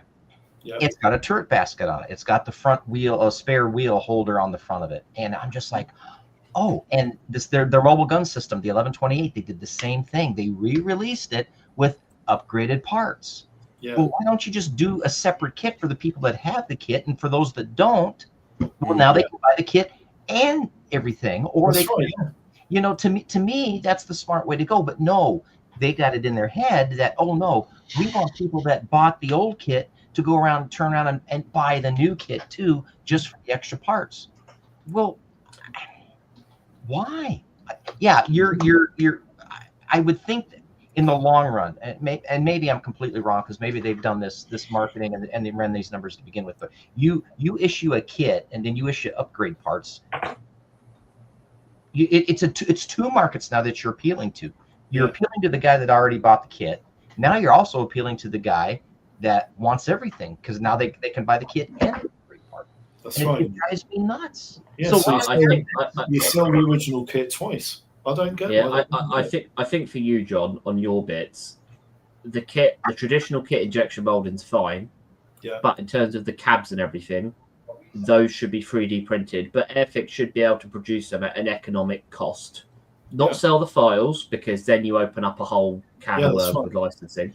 But Airfix, I should be able to find a supplier in the UK, certainly, that will be able to mass produce those for a reasonable price, and they're still making money on them. And again, it's just another thing Airfix can do. But then the problem for that is Airfix will have to bring in more designers, which they may not have the budget for. Yeah. And again, designing in 3D printing is very different designing for CAD, and it's when it's styrene injected. And I've said, see, this is the thing that I was saying the other day, was people, Airfix ultimately under that umbrella of Hornby, and there's only one pot, and that's the Hornby pot. If they want to develop a new tool, then they've got to go to the board and say, we need this much money for development, this much money to produce the tooling, this much for marketing, do out this big thing, and then they say, yes, you can do that tooling. Do the marketing. Why are you doing a Jaguar for? Because we've been asked a lot for one, things like that. And I think Revell are kind of like that as well, but not in the way of Airfix is, because it's all under one brand. But if you look at what Revell produce, scale modeling is again part of the business. You've got their paint range, you've got their 3D puzzles, you've got their RC, you've got their drones, you've got their boats. It's they've got their toys. So so I presume in Revell they've got the same issues where you have a particular pot of money. Yeah. It's a squabble over resource. It's a squabble over finances and resource, and it always will be. I just think, again, it comes back to expectation, and then this expectation ties into brand loyalty. If you see a brand exceeding expectations of what you expect of them, you're going to start being more loyal to them. But then you're naturally going to start expecting more, and then you're always going to get to the top of the curve, where it's going to start coming down. It's at the top, top of that ballistic arc, it's going to have to start coming down at some point. It's very unlikely it's going to keep increasing. I just think Airfix, if they can't afford a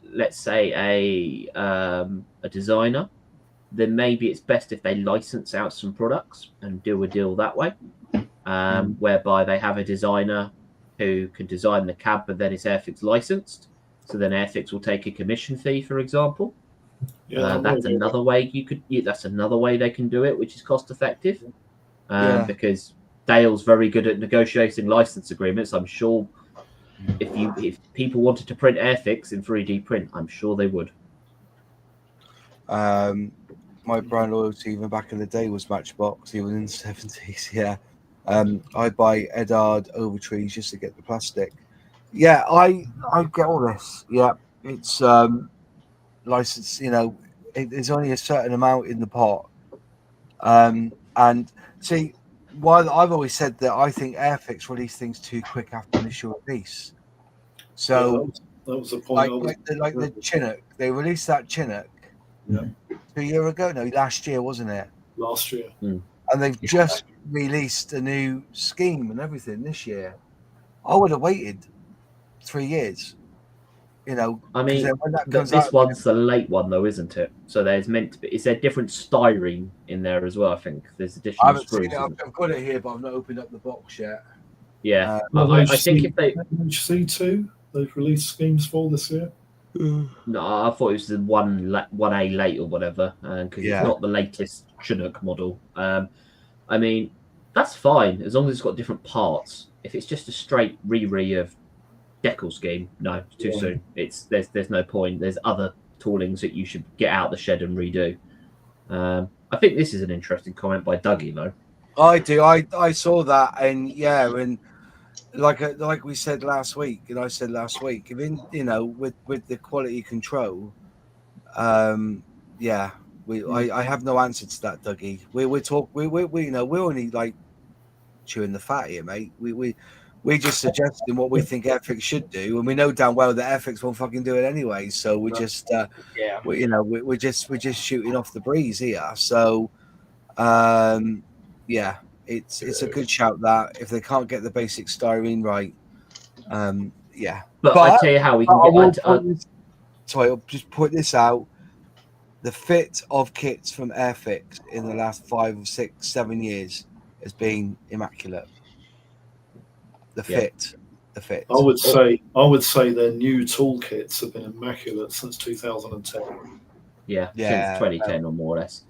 The only thing I would say to reply to Dougie there is that is to do with the styrene done in India. What we're saying is probably bits that are going to be produced possibly in the Czech Republic by Edward, let's say, or if it's a homegrown 3D printing, it'd be done in the UK and the quality control will be done differently.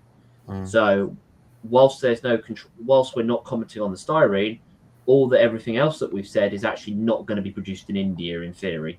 Maybe boxed in India or boxed over here, however you wish to do it, but it's not actually produced. So I think that's an unfair comment to make regarding quality control and those other bits compared to the styrene. Because with anything 3D, you can print it, look at it, nope, that's not right, and fix it, print it again until you're right where you need to be. The problem with that is then mass producing that 3D print, and that's where you get bogged down. Yes, it's the failure rates. I mean, Nigel's comment. That's a great shout. Quite good. It is a great shout. Cheers, Nigel. Yeah. I mean, that's what I have as my screensaver. I don't know if that reads backwards or it reads the right way. Hang on. Let me find you here. Where you two there? Yep. What's that say? I can't see that. What does it say on the top? Got the Lysander up there. So. Yeah. No, don't do that, phone. Come on. What's it saying? I can't see, mate. It's a bit blurry. Oh, the top one says an 86. It's so over. It's so back. It's so back. It's so back. It's so over. Yeah. I like that. That to me. Just asking, you think that saber is so over? Do you? I do. I think it's like they've gone right. We need a third release quickly, guys. Have a look what random decals we can find that go with it, because it was a little bit out there, and it was if you build the saber though, it's a bloody good kit. Oh, I'm sure it's a lovely kit, but it's another re-release, so it's sort of it's in the dregs at that point. I mean, I loved the Norwegian one they did and the British one, but that American scheme and that sort, it just was like, they've run out of ideas here, haven't they? They just need to pump it out, Yeah. It's nice to know you've got Airfix on your screensaver, though, mate. No, I do have it. It's like I said, I have an Airfix pipe glass. I'm not someone that is, oh my god, I can't dare touch Airfix. I may not be, there you go. There's Airfix kits there. So the Stalwart kit is very toy-like, more like 1970s, 80s, and 2025 modeling.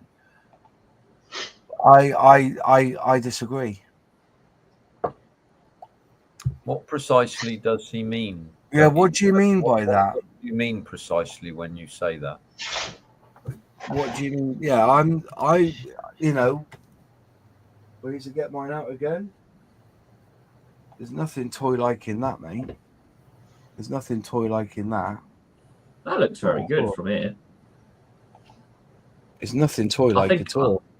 I think it could be a little dirtier, but Yeah, I paused up obviously because I didn't realise the back was all alloy. So I've right, of course. Yeah, it's all alloy, isn't it? So it wouldn't be rusty unless it was a prototype. All the prototypes were pressed steel. I think that turned out fantastic. I love it. I'm sure I heard you mention that you were doing a prototype. I'm sure I heard you mention that. I put in the video. I don't know a Stalwart. What the material is. Same as it's to be fair. I mean, honestly, don't worry about it. I mean, I did a diorama with a submarine and a German U-boat and the Graf Spee, and my mate who's very good at naval history started laughing when he looked at it, and I went, "What's wrong?" He goes, "Have you not seen it?" I go, "Seen what?" And I'm like looking at the model, going, "What have I done? What have I done?" He goes, "You've got a time traveling submarine." I went, "What do you mean? It's a U-boat?" And he went, "Yeah, but look at it. It's a U-boat 90 Type 9C 1941. When was the Graf space sunk? 1939. Yeah. So every time I have that at a display, he'll come and he'll just go. Yeah. Circa 1971. I have a question. Is that a stalwart? Yeah. That is my next one. I've asked my friends to do me the decal, and I've asked my other buddy to print me off the 3D print of the. What have you got that for, Jim? Yeah. What's that? Why have you got that? Where's that come from? This is from my childhood. Yeah. Oh. These are all my matchboxes from my childhood. Hang on, you were a child in the 70s? I thought it was the 50s. Was. No. Oh. And I even have a double-decker bus that I painted green. Is that a British bus as well? It is, isn't it? Yep. The Land Rover. It was light blue. I didn't like the light blue, so I painted it dark blue. If you look underneath, see, here you go. This is the original die-cast Stalwart. That's the Matchbox. That's what this is, isn't it? That's the same kit. Yeah, it's the same toy. That's the same it says toy. Stalwart by Leslie underneath. Yeah. Albus Stalwart. It says on the bottom. Yeah, underneath. Yeah. So I've got one as well. You know, this is. I got a friend, and I'm going to do this. Split, you know, get rid of it and clean it up and everything and redo it. But I got a friend who. Those yellow tops are worth a few quid because a lot of the toys lost the yellow top, like, you know. Yeah, Jim, keep that in a box. Don't sell it, you know. No, don't sell it. If I did, I would. Yeah. That'll be a nest egg, Jim, for when you get old. Yeah. Wait a minute. Nigel Modern, like it or not, the Stalwart is the first kit I've built in years that I can't put down, and I couldn't put it. I did it, you know, a couple of hours every day. I got it done. That is the all steel wind tunnel test model. Yeah, it was. So, but as I said, yeah, I got it wrong. Yeah, in regards to Stalwart, the tools, wooden block, and seat cushions. The tools, I get that with the shovel should have had some curves in it. I get that. The wooden block and the seat cushions. I've got a picture up here, but I weathered mine to hill, and you can't tell the difference. And the wooden block on the back. Do you think that doesn't make it toy-like? That doesn't make it toy-like. Yeah. The actual handle and the pickaxe look proper, and the water carrot containers at the back look proper. But just to judge it being toy-like because of those two things, I think that's being a bit pedantic. I think it's the issues that people are finding with this kit could be something to do with a slight bit of rushing in its design. What, the Stalwart? Yeah. Yeah, because they had that thing that went to the Arctic, didn't they? Used to go across the land. They put up the land train, didn't they, or something? Yeah. So yeah, it's James has put a super chat in. Thank you very much. The Space 1999 Eagle looks like the Stalwart, and a crane had a child. Yeah, that's very true. Very true. The vehicle that looks like the Stalwart is from UFO. Yeah. You know, the Shadow communication truck that used to go over. Yeah. Yeah. Not a Shadow. But but if you watch my video, I explain all this anyway. But as I said, I thoroughly enjoyed building mine. I want to build another one, but I want to do it as a BP exploration. Mm-hmm. But yeah, we've gone through quite a bit tonight. Any questions for the chat, please? Have you got any questions for us? Lay them in and we'll answer them for you. Mine's with the UFO patrol vehicle. Yeah, that's what it was. Yeah, I agree with Dougie. The tools Airfix makes often toy-like. How can you make it? In what way do they think that they're toy-like even? In what sort of way?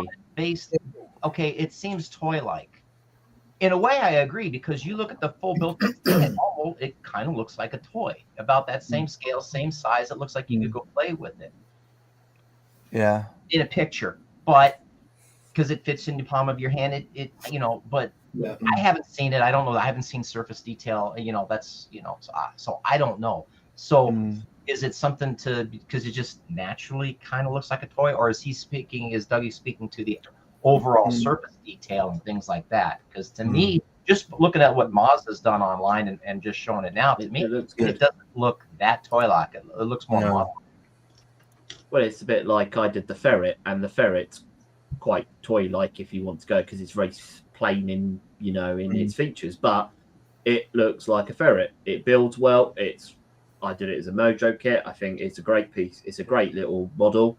Fits in the size of a passport, so you can take it on holiday if you so needed to. Yeah.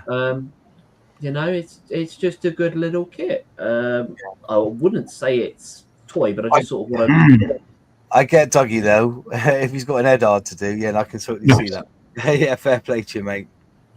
Fair play to you. Is there any HMS Agincourt other than the Flyhawk? No, not that I'm aware of. Flyhawk is the only people that do it. There may be one made out of red wax that the Chinese sell on eBay, which, if it is the one I'm thinking of, it's probably they've nicked the CAD file out of World of Warships and just printed it directly, because that's happened a lot. But it's made of red wax, which is not exactly great modelling stuff. History in plastic. I'm building the K2Y at the moment, enjoying the build. It's my first Airfix in years. I have the Vulcan, Lynx, Jag, and old HMS Illustrious in my stash. That KT is a lovely build. You'll do well with that. You'll do well. Illustrious is supposed to be nice as well. Illustrious build. The trouble is, this is what I'm saying, is that he's building a kit that was tooled and manufactured by Academy with Airfix's information. So he's not going to get any shot, and there's going to be photo etching it. So that Illustrious is 90s design, isn't it? No, 2000s. It's back 2008. I thought it was before then. No, 2008. So the kit is 2000. It was definitely not a Hornby Productions kit. It was prior. Illustrious was. It's 2000. I'm certain it's about 2008. I'm certain it's about 2008, 2009, because the kitted version's 2006 with Sea Harriers. Was it the HMS Illustrious, is it? Yeah, 1350. They've done several boxings of it, and then, I mean, it's okay as a kit. It builds okay. I mean, I'm going to modify one into a what if. Was it 1350th? Yeah. 1350th. Yeah. It was originally tooled in 2010. There you go. So there we go. It was a Hornby Hobbies kit. Now, the only other thing I thought of is, didn't they do HMS Illustrious in 1/600th as well, the 1960s kit? It could be that one. No, that was Victorious. No, they did a Second World War Illustrious. Second World War. That was Art Royal. Was it Art? Oh, no, that's Art Royal. No, to the light. Yeah. I just want to point out that the HMS Illustrious was released by Airfix as a fucking starter set. Yeah. What? Yeah, Shit you not. I mean, that's a great starter set. I mean, you could knock that up in a day, no problem. I mean, it's definitely not got shitloads of filler. Oh, excuse my French. Yeah. Yeah. So does it fit together well? Like, that's crazy. I suppose it would you like the honest answer, or would you like the honest answer? Correct? No, it needs loads of putty. I mean, because they've done the hull where you can do waterline or with the full hull. It needs shed loads of putty around that. It's got a really weird design. Again, it's like the Type 45. It's all really bulky. You have to paint the interior first, and then try and attempt to mask it off if you're going to do the boats and that. You can tell it's a kit that's designed on CAD, but very early on. It's not great. It's not like a trumpeter ship, which is very slab-sided. But then once you get to a certain stage, you can clearly see where you can put the masking tape on to, for example, to stop the hangar interior being painted and things like that. So it's not really a starter kit then. Oh God, no, not in the slightest. I mean, a field day with that the little T-class submarine, that's a starter kit. That's really easy. Airfix, if you're listening, go find that tooling. They've just retired this, so get it out on the market again. And it's easy. It's a good little kit. Is that the what was Trafalgar, Trafalgar, the T class. They've literally just taken the last one, got decommissioned the other day, and they had the decommissioning ceremony today. Yeah. So that's a great little kit. I've got one of them because that's the first submarine I've seen that is not two halves stuck together. It's in 3 parts, isn't it? Like, you know. So yeah, it's really weird. Yeah. Yeah, you're right though. So when it comes to Airfix, they released the HMS Illustrious twice in 2010 as a standalone kit and as a starter set. Then they released it 5 years later as a gift set. I'm assuming the HMS Victorious is similar to an Illustrious then, is it? No, Victorious is He was a 50. But it might be an Illustrious class carrier. It's Illustrious class, and that was different type of ship. That was tooled. No, because the Illustrious class, there was one previous in the 40s. Because the Illustrious is in the Invincible class. Yeah. Yeah. So the other one, HMS Victorious was launched just before World War II. HMS Victorious is a 1959 kit. Yeah. It isn't right. So this is the confusing thing. HMS Victorious is an Illustrious class carrier because the Illustrious class was launched in the Second War. HMS Illustrious here is an Invincible class carrier, which was produced in the 80s. Yeah, through helicopter carrier, wasn't she? Yeah, through deck cruiser, which she was anti-submarine warfare, and then they went, oh, Falklands War, we'll stick carriers on it because we've got budget cuts. I think Airy Styrene hits the nail on the head of what I was trying to say earlier. So on Elicum, really. Oh, Plastic Alchemist, long time no see, my friend. You must pop on sometime soon. It's great to see Nuno again. See him, yeah. The Stalwart kit opens so many options for letting your imagination run riot. I'm really looking forward to getting one, maybe 2. Well, there's a link in the description if you want to buy one, mate, from the Airfix website. But you just wait. Give it another 3 weeks, and there will be some serious aftermarket on that kit. Oh, yeah. I miss your Thursday night streams. Yeah. Would come on. Yeah, bring them back. Thursday night. Yeah, come on back. Yep. Zinzan says, Nigel's modeling bench, did you use extra thin quick dry? And I heard the normal stuff doesn't work. We had I haven't used Tamiya extra thin for a long time. Oh wow. Because and I think Nigel mentioned it on his video, I am one of these guys. I use you got your own stuff? Mr. Tool. What? Oh, Mr. Tool. You animal. Oh, I know, but it's good. Yeah, you're an animal. I mean, just good. £6 bottle. £6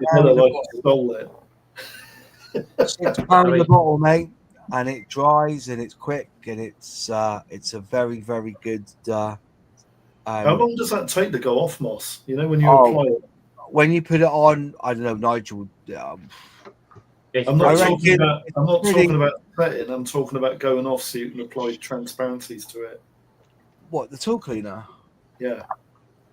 So I think it would go off in about 20 seconds. What I mean by that is the fumes. You mean gas it off? You mean the gas off? Yeah, when you put it on the canopy, you put it around, let it gas off, then shove it on. You mean? That's right. Yeah. Yeah, I would give it 20 seconds. Because extra thin's about 30, 40 seconds, isn't it? Yeah, you want to gas it off. But as I said, I've been using this now, and I think this is my second bottle, and this was already got to use a little bit anyway. So, but I use that for gluing. I don't even use the big old version of that. Yeah. It sets in seconds. I'm using tool cleaner on my Stalwart. It sets in seconds. So, it's good stuff. And it'll save you an absolute fortune. The only thing I will say is that it's very, very difficult to pick up sometimes. Like it goes out of stock and then back in stock. Yeah, it's quite popular, but it's damn good stuff. Yeah, but then again, if you haven't got that, use the Tamiya airbrush cleaner. It's the same 50-50 mix. So it's 49.51. It's like when Ben's got it there. He's got the big bottle. Yeah, there's my big bottle. Yeah. Nice. That's Jim. There's got the that's Jim. airbrush cleaner. And then where's Ben to? Ben's got the big version of the. I have the big version, and I also have, for other means, that as well. So yeah, everyone uses that, don't they? So it's good stuff. That. What active ingredient of the tool? What is the active ingredient of the tool cleaner? I don't know, but I wouldn't drink it. Does it stink? No, I wouldn't drink it. that's what I use. Petrol, Yeah. probably. You don't use leveling then? You just use the bog standard, Mr. Thinner. No, I use leveling thinner for painting, but this is what I use to actually clean my airbrush. Oh, Yeah. see, that's a good Oh, the shout. thinner, yeah. Yeah, it's good Yeah, stuff. I do the same, John. Yeah. So if you drunk that stuff, John, would you do 40 of the gallon? Yeah, I use Brush Magic and IPA. That's what I use to clean out my airbrush. One night I was really poorly. I remember I was quite ill for a while, wasn't I? Yeah. And I went and I wasn't feeling well, and I was spraying something. I left the airbrush there, and I came out the next morning, and the paint was just dry inside. So I left the Brush Magic for half a day, and before I knew it, I was spraying again within half an hour. Just went straight through. Yeah, That's the stuff you take with you to Thailand, right? AK does a refill tin for extra thin glue. Works out a lot cheaper too. Yeah, but I'm pretty sure it's a lot cheaper. It's all as cheaper. Well. Yeah, it's the thing is though is that I like the Tamiya brush. You know so you'll have to pay £4 for. I was going to say, you telling me you get it, you tip it out, and then put it in the cleaner. Yeah, you could do that. So Anyway, folks, I got a question for you, Maz. Yeah. When you used your tool cleaner as a glue, did it work slower or faster or the same speed as the Tamiya Extra Thin? Right, I'm going to put it out there. I think it's a stronger, quicker bond. Okay. Honestly, why don't go and try it for yourself? Just get some sprue. Nigel did it. Put it together, and you just see that the bond is. Nigel was struggling with this stalwart. Somebody was putting the extra thin down, and it was still loose. So I just said to him, "You want to try that tool cleaner, mate? Oh, I've got some of that." He said, "I'll have a go." And ever since then, I've been using it because it just seems to bite. That's what that bite that you want. So now, is that a question to the plastic? We were discussing this. We're not sure. Okay. Because I did the same thing with the Tamiya airbrush cleaner. I heard, hey, that's the go-to, the new glue to use. Yeah. And when I compared their airbrush cleaner to their glue, I found their airbrush cleaner to be slower drying than their glue. When I use their glue, it would tend to bite more, and you get a better adhesion quicker. But to the Mr. Hobby Tool Cleaner, that stuff I can believe is stronger because it'll knock you on your butt really quick. Yeah, that's probably the strongest smelling stuff I've ever came across. In this hobby. No, as I said, I'm it's a proper, Here we go. That's a good sniff. Oh, crumbs. Yeah. I think a lot of what we do in this hobby is psychological as well. What, all the drugs? I think psychedelic mushrooms. That's why we're in the hobby. That's a total release, man. I've always said that I think that the LP lacquer paint from Tamiya is thicker than the XF or the X from Tamiya. But actually, it's not. They're roughly the same. But psychologically, you would think that the lacquer one is thicker, but it's not. It's a strange one. I think there's certain things like colors and stuff. I think like sharp knives and stuff. I still swear bind that the blades I get from Amazon. There's a company called Hose Key. I always say their blades are, even though it's just a bog standard X-Acto knife blade, I think their blades feel sharper. I don't know. I don't know. I just think sometimes these things come along, and I only buy stuff because it's good. Do you think the product that we call Tamiya Extra Thin, do you think it's changed?